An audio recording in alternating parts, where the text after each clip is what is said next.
Assalamualaikum warahmatullahi wabarakatuh. Jumpa lagi dengan saya Hari Stura, channel Pendidikan Indonesia. Pada tayangan kali ini saya akan melanjutkan materi pembelajaran fisika SMP,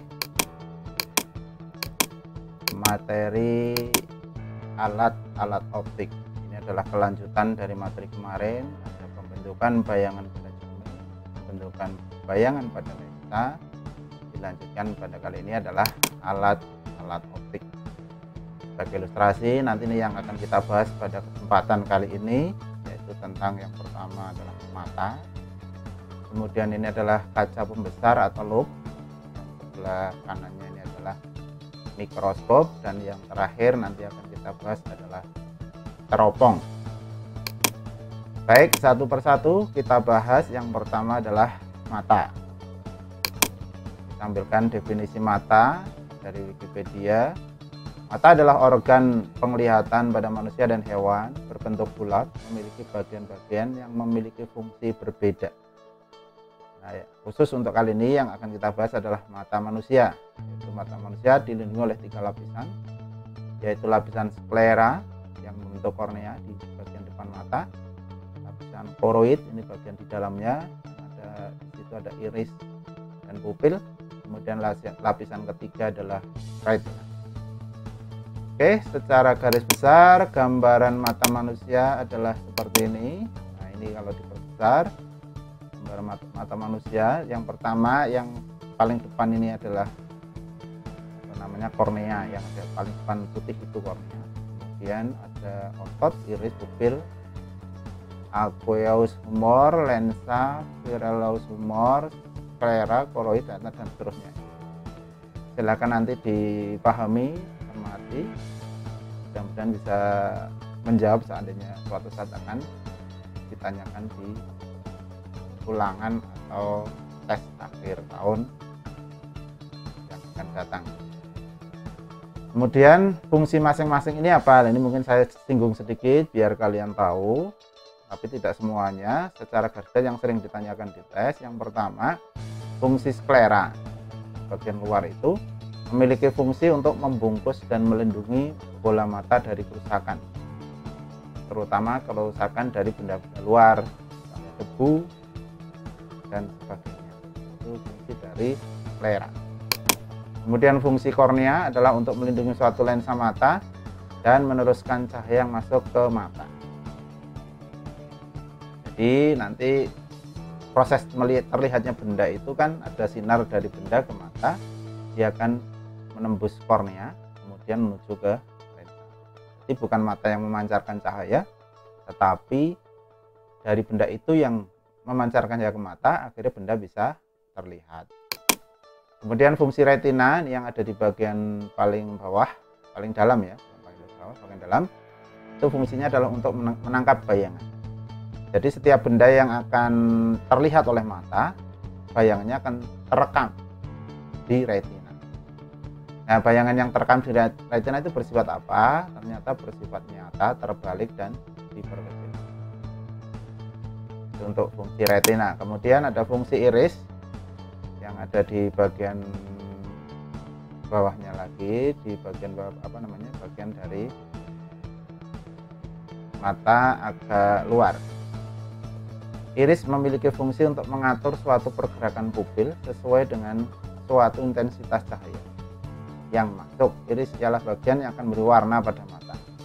Ini pada mata-mata orang luar negeri kadang berwarna agak abu-abu, dan ada berbeda-beda. Ini yang memberi warna pada mata adalah iris.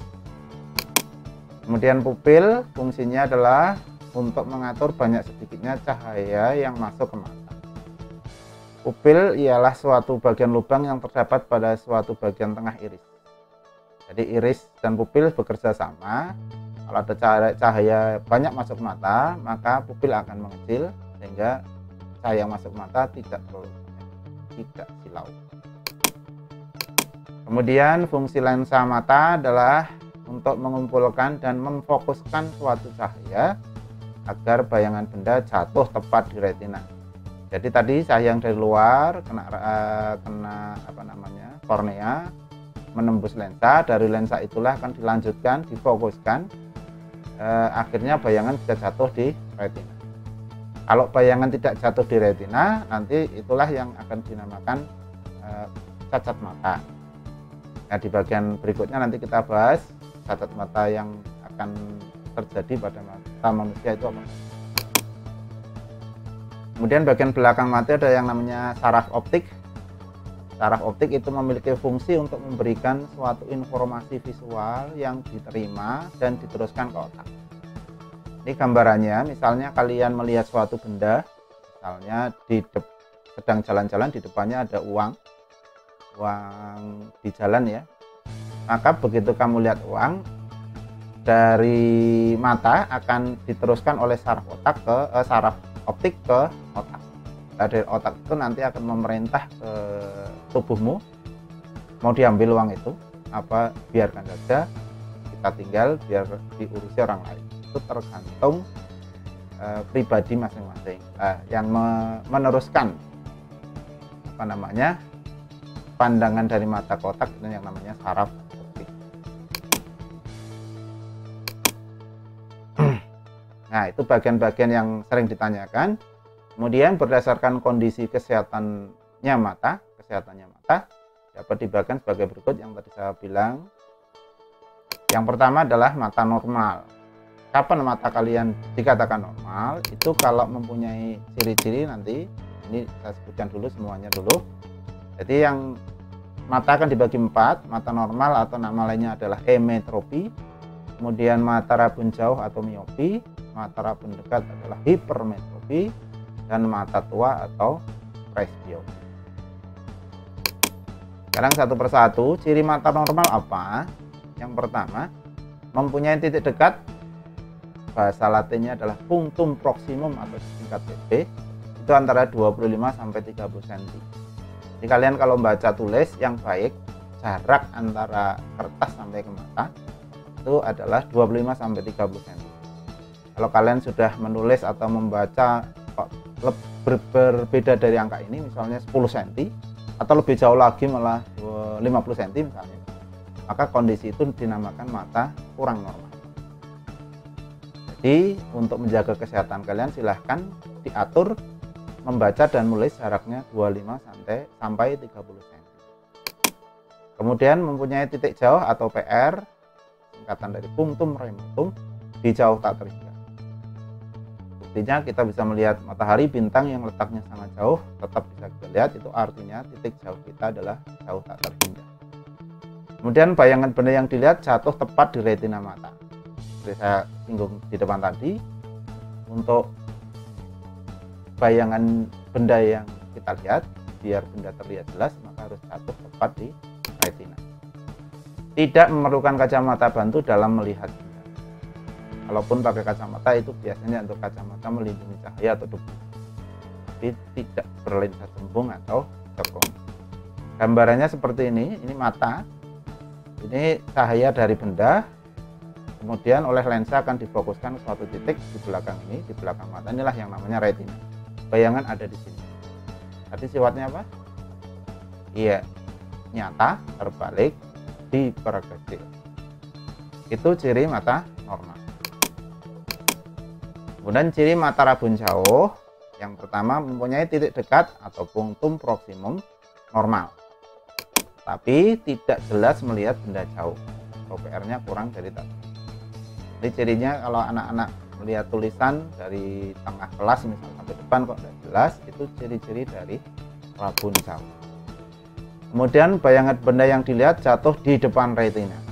Nah, ini salah satu ciri cacat mata, tidak jatuh di retina untuk bayangan benda yang dilihat. Jatuhnya di depan itu adalah rabun jauh. Jadi nama lainnya adalah miopi.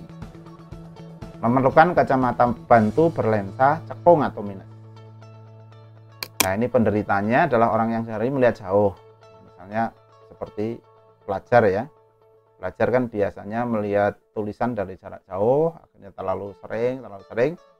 Terus kehidupan sehari-hari mungkin juga begitu, kurang vitamin A dan sebagainya, akhirnya dia akan menderita rabun jauh. biasanya para pelajar dan mahasiswa. Nah, gambaran rabun jauh itu seperti ini. Yang kiri ini ketika tidak pakai kacamata, sinar dari benda ini jatuhnya di depan retina.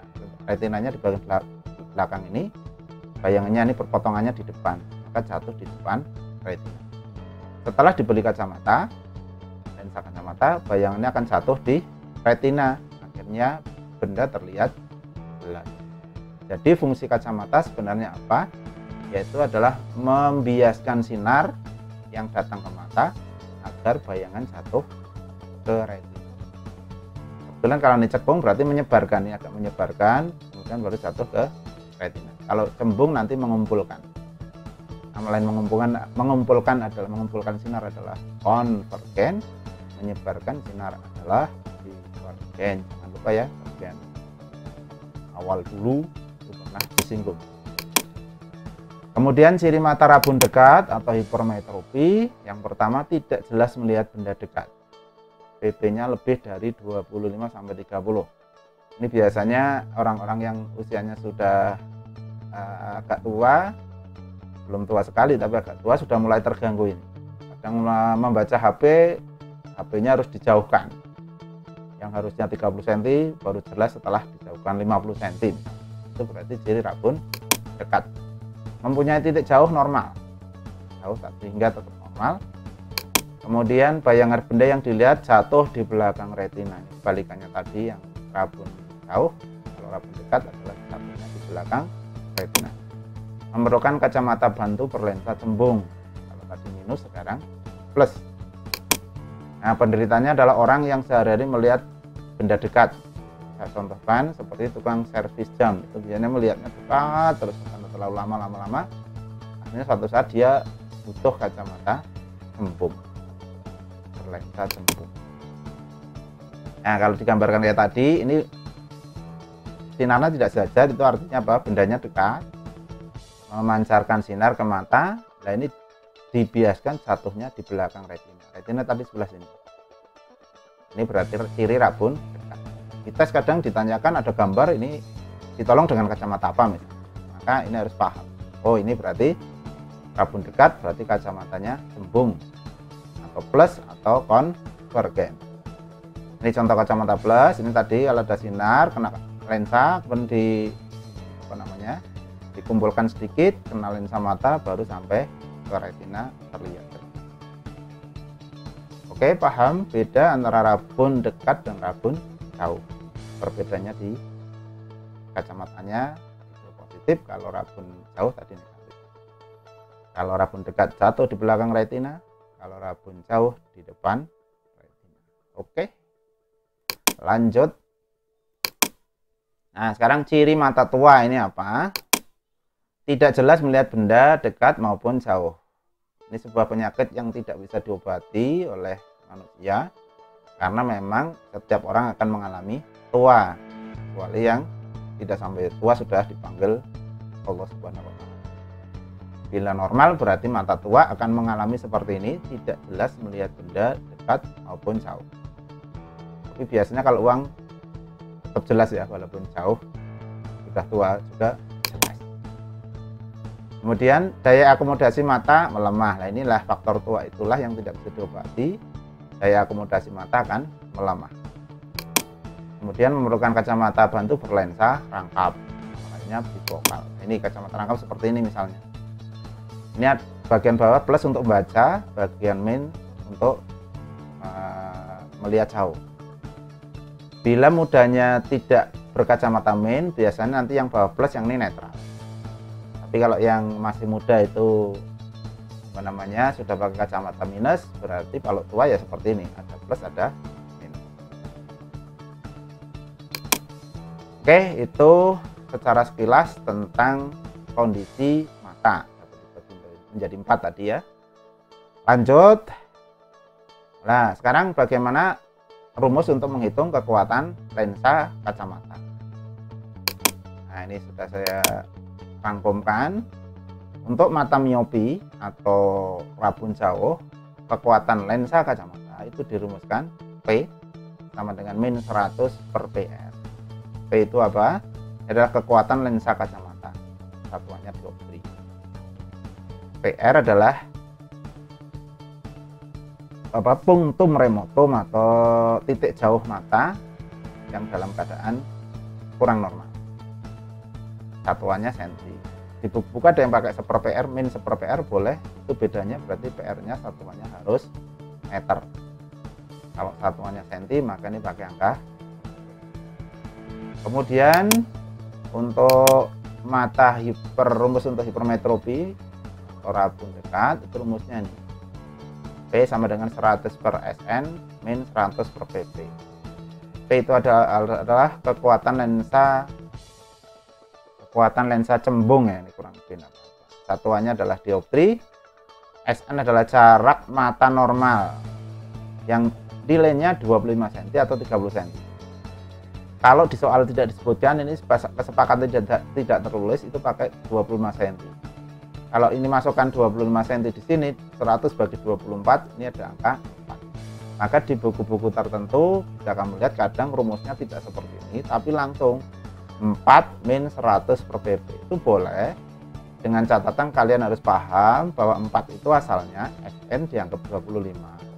Sehingga 100 dibagi 25 itu 4. Tapi nanti kalau di soal disebutkan titik dekat normalnya tidak 25, maka ini tidak boleh angka 4. Oleh karena itu saya cenderung memberikan rumusnya secara umum yang berlaku semua. Ini 25 atau 30 pun rumus ini tetap berlaku. Kemudian PP adalah punktum proksimum atau titik dekat mata penderita.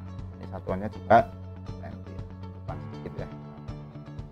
Satuannya senti. Kalau meter berarti ini pakai angka 1. Oke.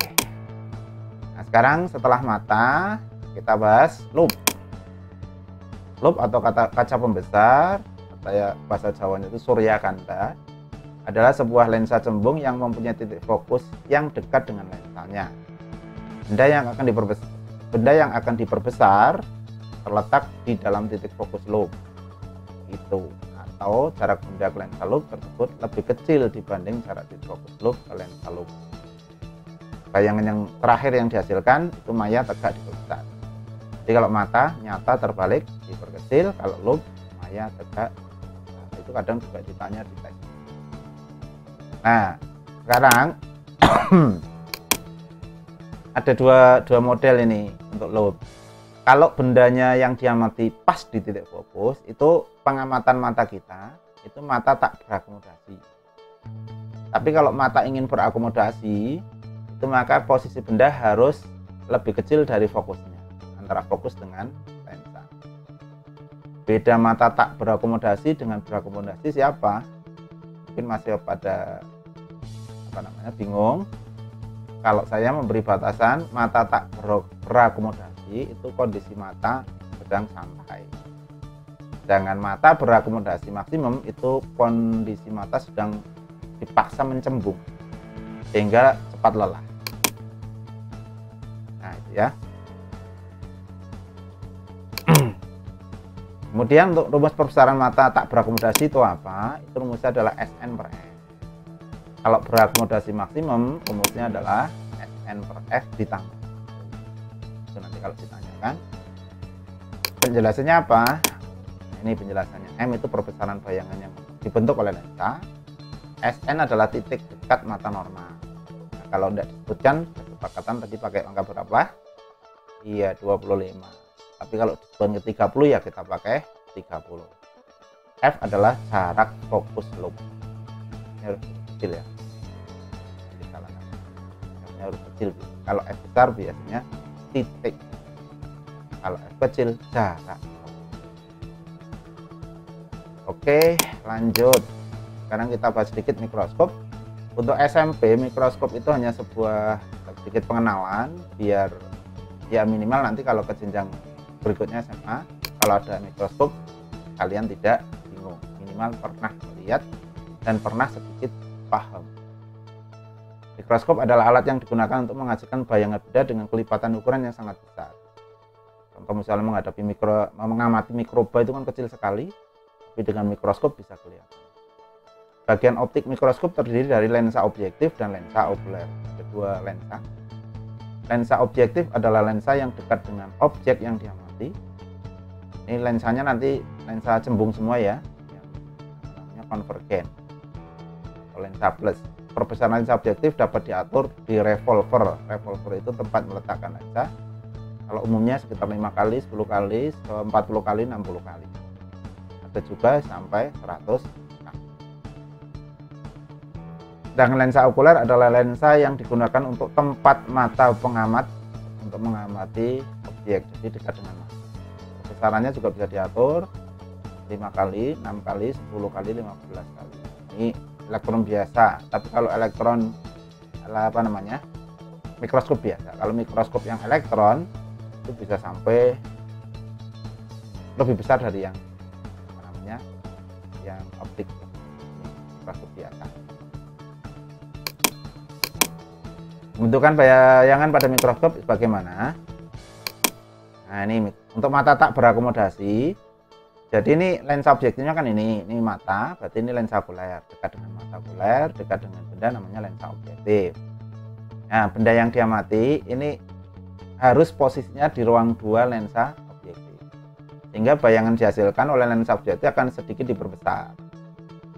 Nah, kalau mata tak berakomodasi, bayangan oleh lensa objektif pas jatuh di fokusnya okuler. Kemudian dari ini apa namanya, bayangan benda oleh objektif oleh okuler dianggap apa namanya, dianggap benda, sehingga dia akan memakai secara istimewa kemarin kayak di bagian bab pembentukan bayangan pada lensa, maka bayangan akan terbentuk di sini sebenarnya besar sekali. Ini tidak dilanjutkan, ini prosesnya aja. Benda bayangan oleh objektif, nanti bayangan oleh okuler di sini. Panjang ini ada di posisi besar. Kemudian untuk mata yang berakomodasi maksimal, mata berakomodasi maksimal posisinya benda tetap di ruang 2, tetapi bayangan oleh objektif jatuh di antara F sampai lensa okuler. Berarti ada di ruang 1 lensa okuler. Sehingga dengan sinar istimewa akan bisa digambarkan sejajar sumbu utama ke fokus, kemudian lewat fokus sejajar dan seterusnya, bayangannya akan di sini diperpanjang. Nah, ini bayangannya yang bendanya kecil bisa menjadi besar. Ini mata tak berakomodasi, ini mata besar. Itu bayangan. Nanti akan lebih detail akan kalian pelajari di materi SMA. Rumusnya juga semakin banyak. Untuk SMP pengenalannya rumusnya cuma ini aja. Perbesaran total oleh mikroskop dirumuskan M objektif dikali M sama dengan M objektif dikali M. Jadi objektif menghasilkan perbesaran, okuler menghasilkan perbesaran, tinggal dikalikan. Itu untuk mikroskop pengenalannya. Kemudian bagian berikutnya adalah tentang teropong. Ya, untuk teropong ini secara definisi singkat adalah alat yang digunakan untuk mengamati benda atau objek yang letaknya jauh. Jadi karena jauh kan tidak jelas, biar jelas diamati pakai teropong. Nah, teropong yang paling mudah kita bagi menjadi 3. Yang pertama adalah teropong bintang. Ini teropong untuk mengamati bintang yang letaknya jauh. Terbuat dari lensa objektif, itu lensa cembung, dan lensa okuler atau lensa cembung juga. Bayangan akhirnya bersifat maya terbalik diperbesar. Ini sama dengan mikroskop, maya terbalik diperbesar. Kemudian teropong yang berikutnya yang sering kita jumpai adalah teropong bumi. Ini adalah teropong yang digunakan untuk mengamati benda-benda jauh yang ada di permukaan bumi. Terbuat dari lensa objektif, lensa cembung. Kemudian ada satu lensa di tengah namanya lensa pembalik, ini lensa cembung juga. Tujuannya itu membalik bayangan. Kalau tadi kayak teropong bintang kan maya terbalik diperbesar. Karena dibalik oleh lensa pembalik, maka bayangannya menjadi maya tegak diperbesar. Itu tujuan digunakan lensa pembalik. Lensa okulernya tetap cembung. Nah, bayangan akhirnya ini sedikit berbeda dengan teropong bintang. Bayangannya adalah beda. Biasanya pada kapal-kapal perang atau pendaki-pendaki gunung membawa ini teropong bumi untuk melihat jarak jauh. Yang berikutnya yang terakhir untuk teropong adalah teropong panggung. Itu adalah teropong untuk mengamati pertunjukan dari jarak jauh. Kalian nonton konser misalnya dari jarak jauh tidak kelihatan, jangan pakai teropong bumi, nanti malah susah, tidak jelas. Pakailah teropong panggung, terbuat dari lensa objektif berupa lensa jembung dan lensa okulernya adalah lensa cekung. Bayangan akhirnya bersifat maya tegak, yang jelas ini, karena kalau terbalik nonton konser ya tidak jelas ya, penyanyinya terbalik, tidak baik. Baik, untuk memperjelas materi yang sudah saya sampaikan, saya berikan beberapa contoh soal. Yang pertama, di dekat mata seseorang siswa terletak pada jarak 40 cm di depan mata. Untuk melihat dengan jelas suatu benda yang berada 30 cm di depan mata, kekuatan lensa kacamata yang harus dipakai berapa? Ini hati-hati di soal yang di sini disebutkan bahwa titik dekat normal 30 cm. Jadi rumusnya tidak boleh pada angka 4 ya. Kayak tadi rumus parabol dekat kan ada 100 per Sn, itu tidak boleh diganti. Kalau saya selesaikan berarti kayak gini, diketahui punya PP 40, Sn 30. Kemudian ditanya P, maka rumus yang dipakai yang seperti ini. Kalau ini di buku kamu kalian pakai yang pakai angka 4 ini, soal ini tidak bisa diselesaikan. Bisa tapi hasilnya salah. Jadi harusnya seperti ini hitungnya. Berarti 100 per 30, hasilnya 30, ini 100 per 40. Disamakan penyebut 120 jadi seperti ini. 400 per 120, ini kan kali 4, berarti kali 4 400, kali 3 300. Berarti hasilnya 100 per 120. Kalau dihitung adalah 0,8 dioptri. Ini masih 0,8. Hati-hati ya, sekali lagi kalau SN-nya ada berarti kita pakai rumus yang umum ini. Tapi kalau ini 25 atau 25 cm atau di soal tidak disebutkan, ini boleh pakai 4 min 100 per PP itu. Oke, lanjut nomor 2. Seorang yang mempunyai titik dekat 25 cm ingin melihat sebuah benda dengan loop. Apabila orang tersebut saat berakomodasi maksimum menginginkan terjadinya perbesaran 6 kali, berarti jarak fokus loop yang dibutuhkan berapa?